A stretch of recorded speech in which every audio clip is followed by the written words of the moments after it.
Ito na ang segment natin na tinatawag na I Saw. The Signs, Love on the Clock Edition. Love on the Clock sa Tagalog, Oh my God. Ano? pagtatalik sa relo. Joke lang. Ito na po ang I Saw.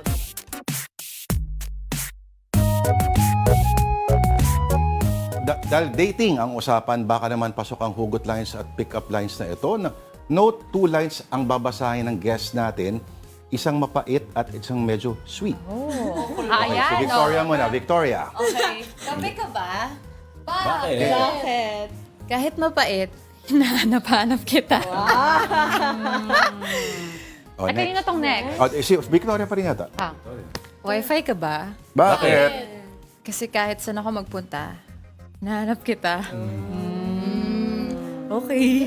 Yung galing eh. Ito, traffic ka ba? Bakit? Kasi kahit nakakainis, gusto pa rin kitang makasama.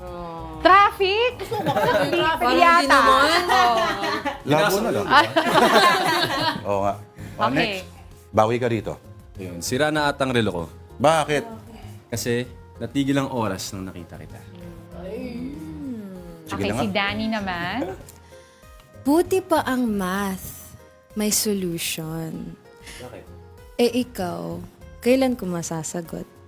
Ay, sorry. Hindi ako marunong sa science, pero sure akong may chemistry tayo.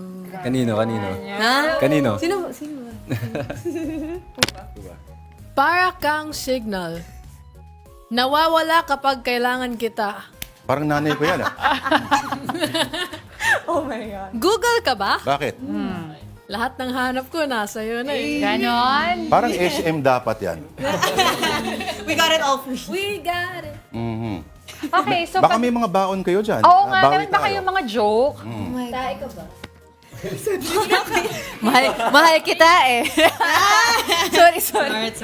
Ay, maganda yun. Yung hindi kita pwede paglaruan kasi yun. Yun. Ay, nahulog. Yung puso ko sa'yo. Magaling ka pala. Sabing ba? Parang alam ko na kung sino nanalo dito sa dating game. Ganon. Ay, nako, abangan natin, panoorin natin lahat. Again, that is tomorrow at 15 9:15 p.m. So again, we thank the cast of Love on the Clock.